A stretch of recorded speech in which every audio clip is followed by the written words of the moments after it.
Now today, I want to talk about creating longevity as a recruiter in your market. There are a lot of recruiters that I see, because I try to recruit a lot of them, that are hopping jobs every 6 to 12 months. Now, that's your prerogative. You can do what you want. A lot of those recruiters, from my understanding, are just resourcing roles, right? You're probably jumping into businesses that have good, strong panel appointments and have got a flurry of work, or it's maybe a cyclical market, or it's a short-term contract, whatever it might be. There is a camp of recruiters that will move a lot. They're not too concerned about reputation because they're going from medical to sciences to blue collar to IT, and they can just behave in a way that we're filling jobs and moving on, right? But then there's the other camp of recruiter, right, which sticks to the job for long term, has a very defined market they recruit in and have done so for a very long time. And reputation is key for those sort of recruiters, right? Because it becomes, how they behave, their results, it feeds the next year and the next year and the next year. And you can't survive in a specialist market if you behave like an absolute dickhead, right? It's as simple as that. And we all have competitors that we hear about that they go, oh my God, I just don't like working with those people. They're so annoying, or they do cowboy stuff, or they're headhunted from us, or whatever. And typically they're either junior recruiters who just don't know better, or they are those recruiters who come in, fly out, and they're gone before you know it, right? So they cause a mess and pain. They piss off a lot of people and they have to move on.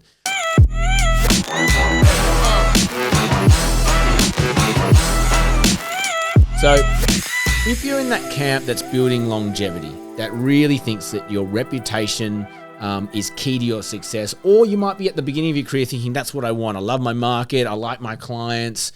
This episode's for you because you probably know this already, but I want to harp on this point. It is really easy to look good when the going is good. So when you're making placements with a client and they're really happy with your results, that's like, great. High five. This is great. Let's have a coffee. How good are we? Yeah, we're good. We're great. We're both great. But what about the opposite? What about when things don't quite go your way? Maybe you don't fill the role. How do we handle that? What if we do place the role, but the person's crap, or the person doesn't quite fit, or the person leaves? How are we handling that part? What about like double introductions? What about, you said the wrong thing, or you behave, something happens. It is in those pain points, it is in those little agitation points that your reputation is built. It's not in the good times. People assume as a recruiter, that's what you're here to do, is to deliver on recruitment services. And if you can do it with a smile and get along with your clients as you do it and become friends with them, even better. But the real trust will come when there's a bit of conflict, when there's a bit of a battle, when there's a bit of trouble, right? So I want you to ask yourselves, how do you handle that? Because it's very easy when there's a double introduction to just go on the offensive. It's very easy when, I can't give, what's another great example? Where a candidate leaves 2.5 months into 3 months, or like maybe even 3 or 4 months into the job, and it's outside of your rebate period or your replacement period. You get my drift. There's always these little pain points between you and a client where, theoretically, you could argue your point and be correct, but there's still a human element behind these transactions. And if they walk away feeling like they've been hard done by, if they walk away feeling like you're a little bit of a dick, it doesn't match how you were behaving when things were going good. It's how we behave when things aren't going great. If you're not acting in a way that's courteous, understanding, flexible, a meeting of the minds, and maybe giving up a little bit and not being so hard-nosed and stiffed about your position, trust me, I've been recruiting for 18 years in my sectors, and it will serve you really bloody well. People will say, I like you, Brett, because you're reasonable. I like you because you tell me you can't do it, or you're open with your thinking. Look, 9 times out of 10, I get my way. We party, we get the results, I get paid what I want. But every now and then, you have example, a client comes to me yesterday and says, Brett, you floated someone through to us. We took them on. They've been okay, but they're not quite what we need. This was, we got a 90-day replacement period. This is 5 months in. good client. I've done heaps of work with them. They pay on time. Really enjoy working with them. Great brand to have on the books. And my response to him is, I tell him what the hard line is. Look, our terms are 90 days to do a free replacement, but I understand that you've invested in this person. It hasn't worked out. I'll be flexible for the sake of relationship. I'll replace it. Don't worry. I'll look after you. I mean, part of me goes, God damn it, I've got to freaking replace this, right? But think big picture. Zoom out. What am I doing? That client now goes, I can trust Brett when shit hits the fan that he's going to actually have my back and support me, right? It's not his business. So he now looks good within that business. Yeah, I've got to do another free replacement, but guess what? That client's coming back to me for more. Let's just play out the opposite here.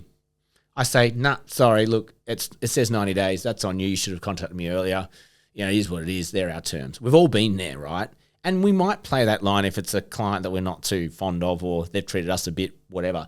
But let's just play that bit out. How is my client feeling in that scenario? He's going, okay, well, logically, okay, that's the line. I signed those terms, fine. But next time I float a CV in, what's he going to do? He's going to think twice. He is going to think twice because he needs to now think, he's looking at it through the lens of, this has burnt me once before. We've got to be a little bit more careful when we hire through Brett. And that's what you don't want because that's going to affect you going forward. And if you're a long-term minded recruiter and you're thinking big picture, you don't want those hurdles in your way. You want the doors freely open to come in and come out with your candidates, with your ideas, having those meetings, and they need a sense that you got their back. There is business commerciality around this stuff, but, how I point these things out and how I react to them, people might say I'm soft. But hey, I've got a good client network, and it's in those painful moments of your transactions, of your recruiting life, or in sales in general. That is where the trust is built. That is where he's a trusted advisor. We really appreciate his efforts. This is where he's our guy. That's where that comes from. It's not from just delivering up the top here, okay? And trust me, if you're around long enough in the market, the shit will come. At some point, there will be some sort of shit that happens. We've all been there, right? Just stop for a moment, take your emotion out of it, take your pain out of it, put yourself in their shoes. What's their pain? What's their frustration? Because I can tell you now, if you don't act appropriately, they're already thinking, bloody recruiters, just in it for a fee. Guarantee it. But if you can prove to them that you're more than that you have their back, long-term, baby, guarantee it. I learned something very interesting this week that I thought I've never heard this before, which is we have 3 brains, okay?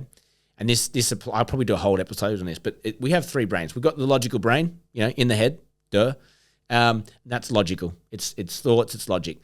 We now have our second brain, which is our gut, right? And our stomach, our gut instincts, like what's our gut feeling on this? That's a second brain in terms of making a decision. And our third brain, you can guess it, is your heart, right? Your emotions. And guess what? When something happens, when there is a point of friction, when something happens between you and a client that they don't like or whatever, the first reaction is the heart.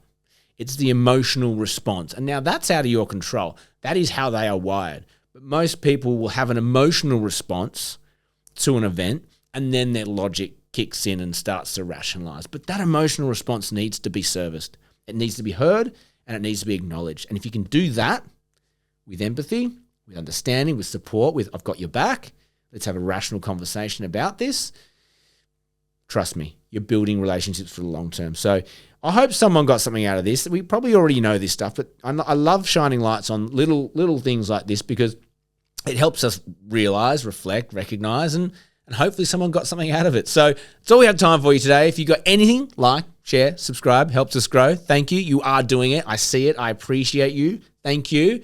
Have an amazing day. And as always, may all your deals come true.